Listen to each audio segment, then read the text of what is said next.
Shalom teman-teman semua, saya Rina Daratista Pasaribu dari kelas 11 II1 bidang studi sosiologi. Saya akan menjelaskan mengenai integrasi sosial. Pertama, pengertian integrasi sosial. Integrasi sosial adalah penyesuaian antara unsur-unsur yang berbeda, terutama dalam kehidupan sosial, sehingga dapat menghasilkan pola kehidupan yang nyaman bagi masyarakat. Kedua, faktor-faktor terjadinya integrasi sosial. Faktor pendorong terjadinya integrasi sosial. Faktor internal.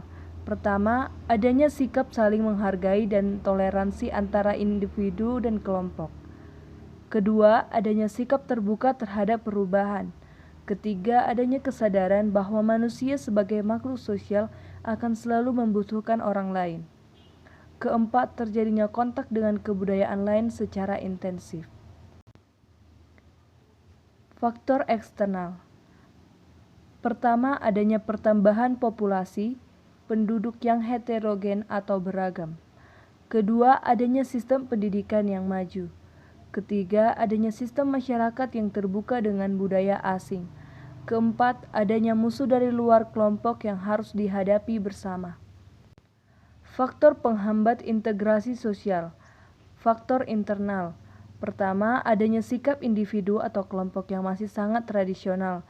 Kedua, adanya ikatan sosial yang rendah antar individu dan kelompok.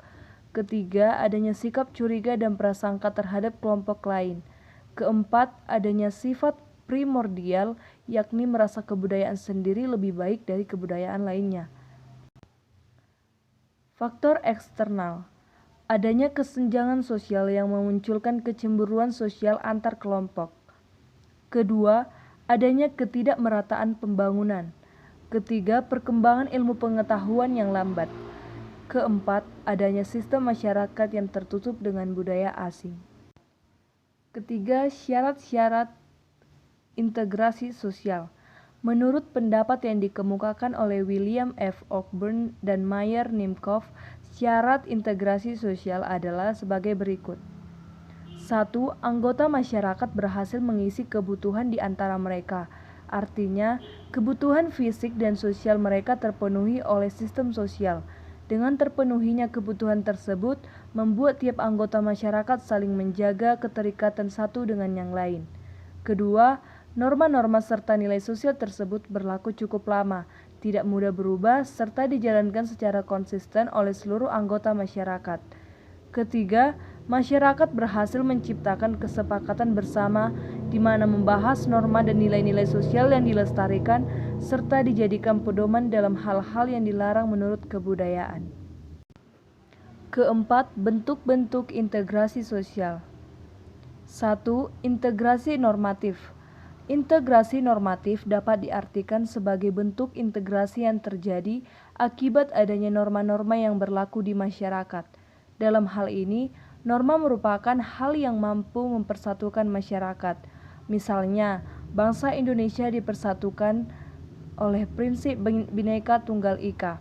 Bhinneka Tunggal Ika menjadi sebuah norma yang berfungsi mengintegrasikan perbedaan yang ada dalam masyarakat. Kedua, integrasi fungsional. Integrasi fungsional terbentuk karena ada fungsi-fungsi tertentu dalam masyarakat.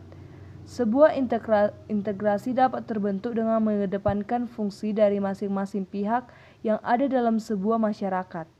Misalnya, Indonesia yang terdiri dari bermacam-macam suku mengintegrasikan dirinya dengan melihat fungsi dari masing-masing suku yang ada, seperti suku Bugis yang suka melaut difungsikan sebagai penyedia hasil-hasil laut.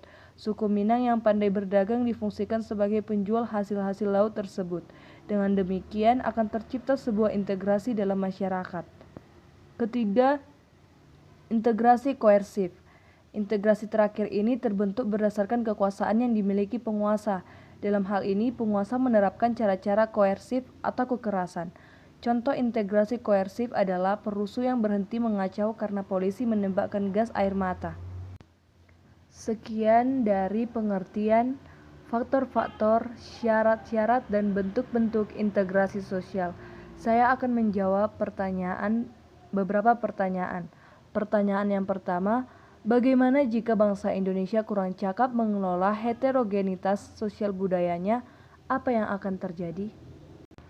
Heterogenitas sosial merupakan suatu kondisi dalam masyarakat yang terdapat berbagai ragam masyarakat dari perbedaan karakteristik, jenis kelamin, kelas sosial, budaya, maupun ras. Banyaknya perbedaan dan keanekaragaman dalam masyarakat, apabila tidak adanya sikap toleransi, akan menimbulkan perpecahan dan konflik. Pertanyaan kedua, apakah unsur-unsur yang ada di Indonesia, baik masyarakat, lembaga, maupun kelompok masyarakat, sudah terintegrasi dalam menghadapi ancaman virus COVID-19? Menurut saya belum sepenuhnya terintegrasi, namun ada satu lembaga yang saya tahu telah terintegrasi, yaitu PD Pasar Jaya.